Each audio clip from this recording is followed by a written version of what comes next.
Can you give us an insight? As you say, you've been on this journey for a decade, and all power to you because you've been able to. You're not just sort of following a trend; you're helping to create a trend. You've been ahead of the game right throughout this time, and it's amazing, sort of, the fact that you got onto this sort of just around the time of the smartphone coming online, and you've sort of been there Yeah. neck and neck with technology as it's grown, which I think is so cool. Can you give us an insight into the way that your modern iteration of GeoSnapShot works? Yeah, so we're a digital media platform. Mm. We are an enabler.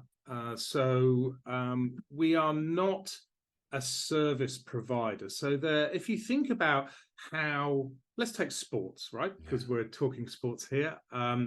If you look at sports organizations and sports photographers, they all would like to be able to distribute digital media better, faster, quicker, more relevantly. Okay. And people are trying to do that using the social media platforms, Facebook, Instagram, that kind of thing. But honestly, those platforms are not specifically built for that.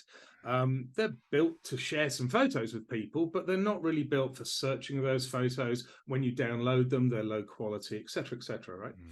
At the other end of the scale, there are professional photography companies who do a fantastic job about supporting some of the largest events in the world, largest events in Australia. Think of the New York Marathon, things like that. These professional organizations will go in and have 60 photographers at those events, manage them extremely well, and make sure that those people get a great experience, right, from a marvelous achievement in their lives.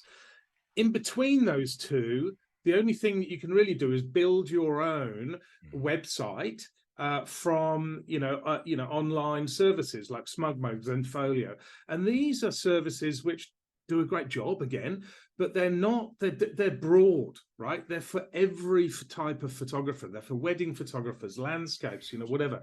They don't have dedicated technology for specific areas. And so GeoSnapShot is about filling that gap between the professional organizations right the way through to our grassroots clubs. And I really want to have an affordable, usable, dedicated platform so that the memories of the participants are captured, right, by volunteer photographers, by local amateurs, by professionals that want to shoot events, shared with the audience space so that they get the memories that are important to them.